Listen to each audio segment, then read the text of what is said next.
So we are on to 16.5 day 2. So before we begin the next part, we're going to take a look at workbook pages from yesterday. So yesterday you were doing page 155, but only this first section, numbers 1 through 6.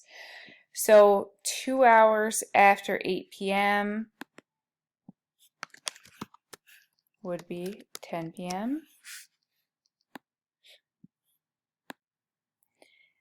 3 hours before 6:40 p.m. So you're counting back would bring you to 3:40 a.m. 30 minutes after 1:36. Now this one can be a little tricky, so a timeline could work for this one. If you used one, that's great. If not, it's okay. That brings you to 2:06 p.m. Number 4, 45 minutes after 7:05 a.m. would bring you to 6:20 a.m. Now 3 hours after 10:25 brings you to 1:25 p.m. And then the last one, 2 hours before 1:20 p.m. brings you to 11:20 a.m. because you're going back after that 12 o'clock. So keep in mind when you're changing there that it will switch. So let's look at an example of finding elapsed time some more. So Rachel and Shannon went to a fair. They arrived at 7:50 and left at 9:15. How long were they at the fair? So when you read this problem, the first thing you should be thinking about is that we have a start time, which is at 7:50 p.m., and we have an end time of 9:15 p.m. They want to know how long they were at the fair. So our answer shouldn't be a time.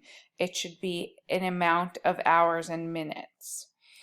So here they're showing us those times on the clock, and then they show us it on a timeline. So some of you had comments for me today of, that start time on your timeline, then you're skipping to that first solid hour, which is right here, that 8 o'clock.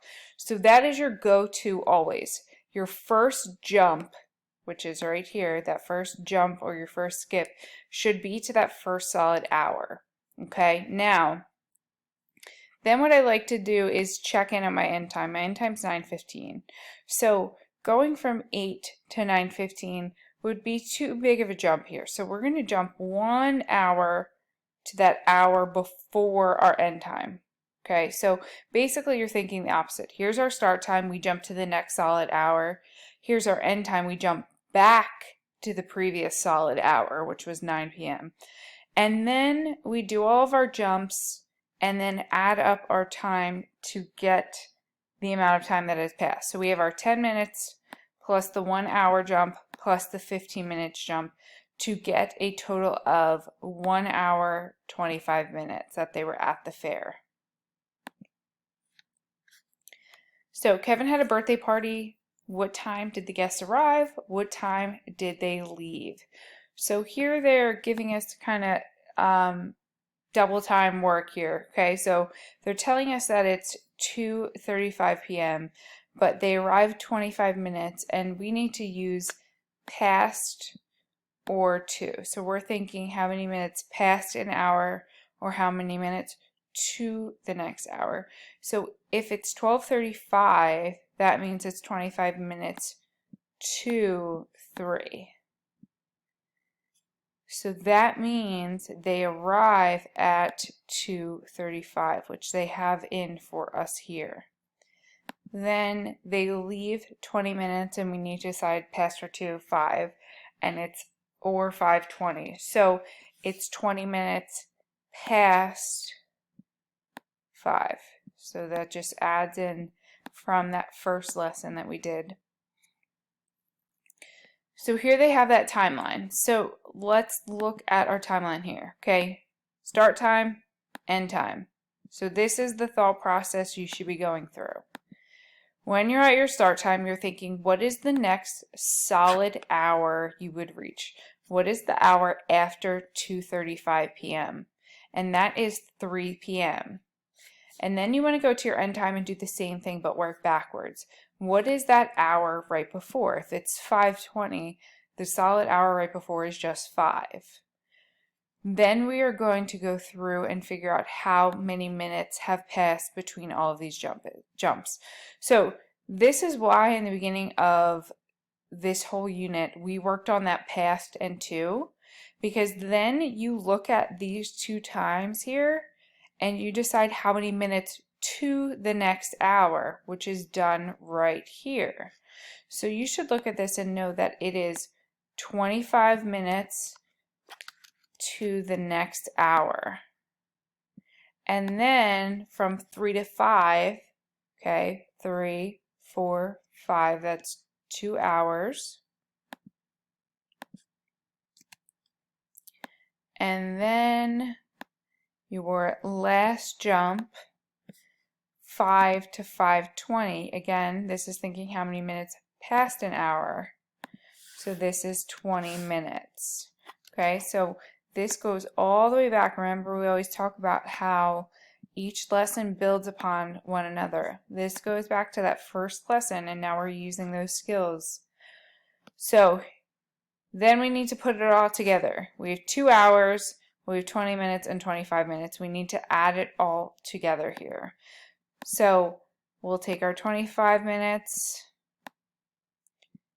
we'll take our 2 hours, and then our other 20 minutes, and then add it all together to get 2 hours, 45 minutes.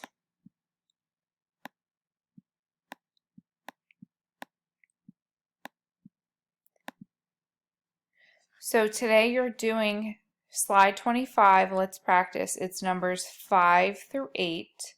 Once you finish this, you are doing the rest of workbook page 155. So you should only have numbers 7 and 8 left to do. And then you are doing page 156, but you can skip that bottom section with the clocks. You're only doing 9, 10, and 11 on that page. So numbers 7 through 11 on those 2 pages. For every single problem, you must use a timeline, okay? I'm going to do number 5 as an example for you to have, but please make sure that when you do this on your own that you are doing a timeline in your workbook. So our start time is 5:45 p.m. Our end time is 6:20. So your steps should always be first to start with your start and end time. Get those onto your timelines, and then we will start to work. So our first jump from our start time should be to the next solid hour. So the next solid hour after 5:45 is 6 p.m. And then you can take the time to look at your end time. Okay? If we think back to the solid hour, it would also be 6 p.m. So for this one, we're only doing 2 jumps. So we are going to jump from 5:45 to 6, which is 15 minutes. And then we're going to do our final jump of 6 to 6:20, which is 20 minutes. And then we need to add these both together. So we have to add our 15 minutes plus our 20 minutes.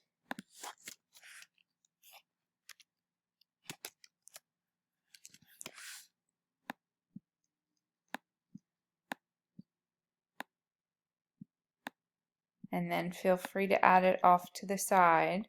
So we're going to add 15 plus 20 to get 35 minutes as our final answer. And again, pay attention to what it is asking for. For these questions, it is asking how much time has passed, not an actual time. All right, so I must see timelines all across this Let's Practice and on your workbook pages 7 through 11. Remember to raise your hand on this slide once you finish and take a picture of your workbook and upload it on Seesaw.